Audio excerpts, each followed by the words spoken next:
said your sister was in Chucky. Do you mean Child's Play? Chucky, no, it's a horror film. Maybe you don't go see horror. It is Oh, I didn't see it because I don't go see scary movies.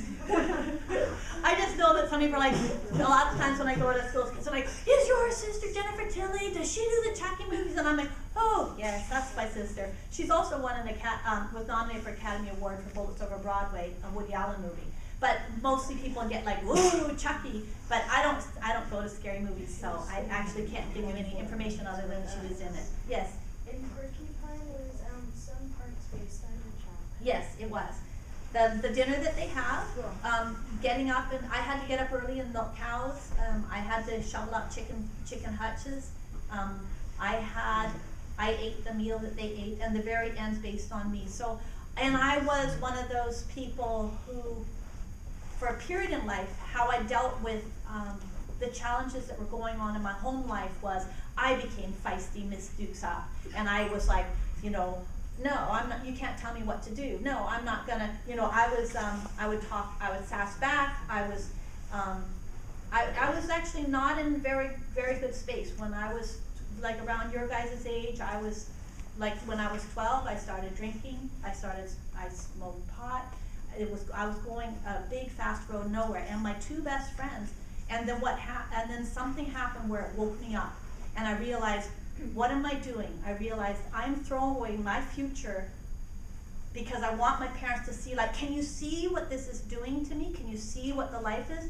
And I realized that they were too wrapped up in what was going on with them that they couldn't see or help me. And I decided to make a clean sweep. And what I did is we moved to a new school. This is a great thing if you find yourself on a path that maybe you realize isn't the path for you. We moved to a new school and I became Goody Miss Two Shoes. I didn't smoke, I didn't swear, I did my homework, I didn't drink, I didn't do drugs, and everybody's like, oh God, such a priss. But I was building a future for myself, and I did. Now, the two people who were my two best friends who were little Miss Toughies too, one became a prostitute, the other was pregnant when she was 14 and had a baby when she was 15.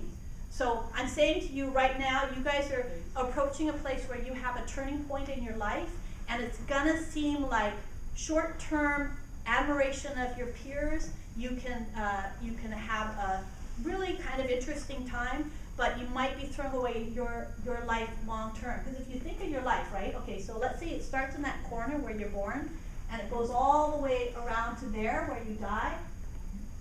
The high school years which you guys are going into might be like 1/3 of these doors, right? And when you think what you do in high school is going to determine what the rest of your life is going to be like, what kind of salary you can earn, what kind of car you can drive, whether you can support your kids or not, what you do and what you choose to do during that period will make a huge difference.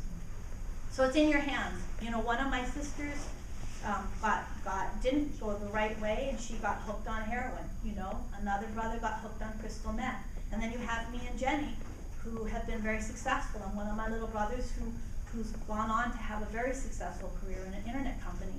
So you can go either ways, and it might seem like your future is in everybody else's hands, it's in your parents' hands, it's in your teacher's hands, but it really is in your hands, and what you do with it will make a difference to the kind of life you have for the rest of your life.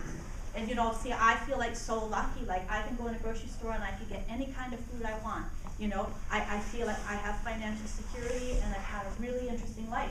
But if I kept on that path I was at and didn't switch schools and become somebody else, I would probably be like my other two friends. Yes?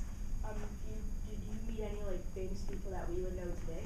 Do you know Jack Nicholson? Yeah. Have you heard of him? Yeah. I worked with him, we did a movie together. He was very funny and very interesting, and yes, he's a very interesting guy. Sean Penn, I don't know if you know him, he's a kind of serious actor. He's won Academy Awards. We did our first play together, and he's the one who introduced me to my acting teacher. Let's see, Meg Dillon and I did a film together. We did Text, which would be an appropriate film for your age. Jane Fonda and Anne Bancroft we worked together. That's what I did, Agnes of God, where I was nominated for Academy Award. Matt Dillon, Amelia Status was a text. Let's see, who else did we famous? Oh, Rob Lowe. We did Masquerade together. That was when he was like a teen idol, and all the girls were like, oh. Matt Dillon was a teen idol too. Actually, a lot of those guys were teen idols. But you know, now they're old men. But oh, I did Big Chill, the Big Chill, where that was Kevin Costner. I don't know if you know him. Bill Hurt, Glenn Close, Jobette Williams. Oh, they were, you know, fancy people. Yes. Does Matt Dillon play in The Outsiders? Yes, he's in The Outsiders. With S.E. Hinton, Tex is the S.E. Hinton book, who did The Outsiders and Rumblefish. She also did Tex, and that was the first movie of hers that was shot. And then afterwards, Matt and Emilio also both went on to do The Outsiders. And who else? I worked with lots of famous people, I just don't remember. Yes? Were you ever jealous of your sister? No, I wasn't, but she was older than me, so there were some challenges sometimes. But now we're really, really close again. But that's a good question, and sometimes that does happen. I think it's harder when somebody's an older sister than when somebody's a younger sister, because the younger sister's just like, love me, you know. Hi, yes. You met Justin Bieber? No, I haven't. Do you like his music? I don't know who he is. So he must be really cool. No, opposite. Yeah? Is Matt Dillon the guy that was He Private Guy? He Private Guy, and I think the Matt Damon. Tom Cruise I met because Sean was my friend, and he was doing his first movie together, something about soldiers. I can't remember what. But Matt Dillon, I don't know what everybody did. He did something about Mary as an older person. Something about Mary? Something about Mary. It's a comedy. It's probably not quite appropriate for your age, but it was a little bit funny.